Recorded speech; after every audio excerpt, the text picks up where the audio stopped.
What's good? We back with another video. I bring you an update. Seems like Tyson Fury didn't take the apple from Eddie Hearn. He signed an advisory deal with Frank Warren in that little group they got, and they going fast, man. They got Frampton, James DeGale.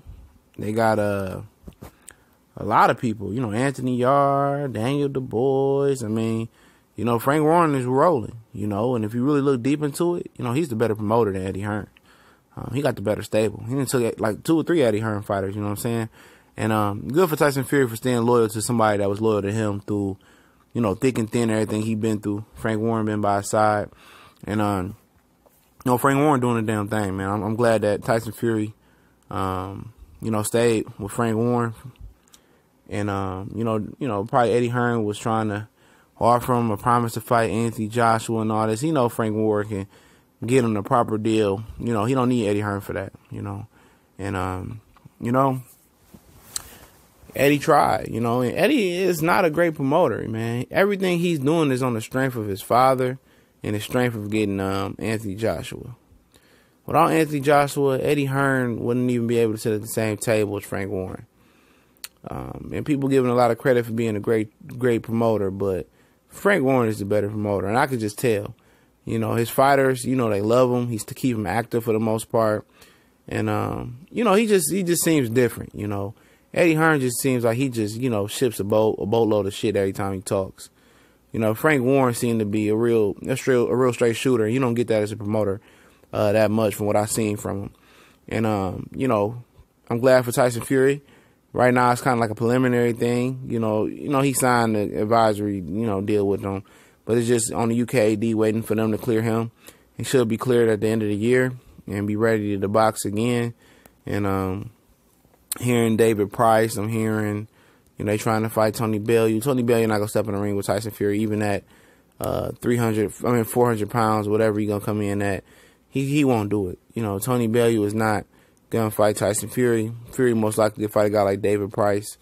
As long as he get cleared and drop some weight. I think he got to drop some weight before they even clear him to fight in the ring. But he's moving well, looking well in the ring. Physically, just with speed and movement for a big guy, he just got to lose the weight, and that's gonna be the challenging part. I've been a record saying I don't think he's gonna lose it. I think it's gonna be too hard for him to lose the weight. Naturally, I don't think he's disciplined enough. It's hard to go eating what you want to eat and drinking and eating fried foods, whatever you're eating, to stopping eating fried foods. You got to have self-control and self-discipline. And he showed over these last couple years he ain't got that, He knew eventually if he was, clean, he was being honest with himself, that he didn't do it. He just was doing recreational drugs like cocaine and, whatever else he was doing, that he didn't do any performance-enhancing drugs, that he will be back. And if you truly believe that, he should have been getting ready and getting in shape, and he hadn't been getting ready and getting in shape. And I thought in my mind, if he can get ready and get in shape, he would be a real threat in the heavyweight division and claim his spot back. But, I'm starting to think he can't do it. Because I think if he wanted to do it, he would have been did it. You know what I'm saying? Because he knew eventually that he was going to be back. I know they was playing with him, but if you, clearly if you honest, if you innocent, that, you're going to be able to bounce back and get back in the ring. And I think he tried to lose the weight, and I think he can't lose the weight.